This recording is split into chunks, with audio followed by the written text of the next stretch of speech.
How much money do you actually need to retire? Is $500,000 enough? Do you need $1 million? Or is the real number closer to $2 million? You've probably heard completely different answers. And there's a reason for that. Because the amount you need to retire isn't really determined by how much money you make. It's determined by how much money you spend. So let's figure out what your retirement number might actually look like. Imagine you want to retire and spend $40,000 a year. A commonly used retirement guideline is called the 4% rule. The basic idea is simple. You withdraw roughly 4% of your retirement portfolio during your first year of retirement, then adjust future withdrawals for inflation. Using that guideline, $40,000 in annual spending would require approximately $1 million.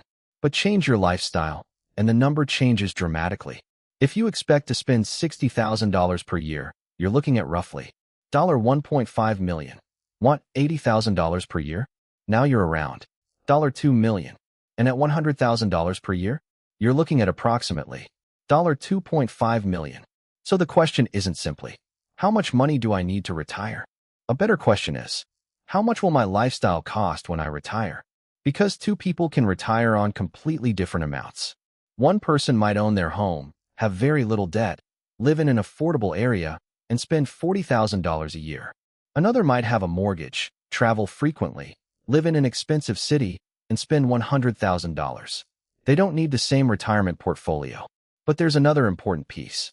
You may not need your investments to cover every dollar you spend. If you receive Social Security, a pension, rental income, or another reliable source of income, that can reduce how much your portfolio needs to provide. Imagine you expect to spend $60,000 per year in retirement, but Social Security provides $25,000. Your investments may only need to cover the remaining $35,000. Using the same 4% guideline, that's about $875,000 instead of $1.5 million. That's a massive difference. But here's something important. The 4% rule is a guideline, not a guarantee. How long you live, when you retire, investment returns, inflation, taxes, healthcare costs, and unexpected expenses can all change the amount you actually need. Retiring at 50 is very different from retiring at 67. Your money may need to last much longer. And this is where retirement planning becomes much more personal than simply chasing $1 million. Instead of obsessing over one giant number, start with 3 questions. How much do you expect to spend each year? How much reliable income will you have without working? And how much will your investments need to cover? Once you know those numbers, retirement stops looking like some mysterious million-dollar target. It becomes a calculation.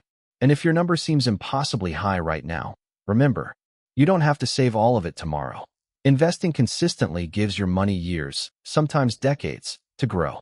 The goal isn't necessarily to become rich.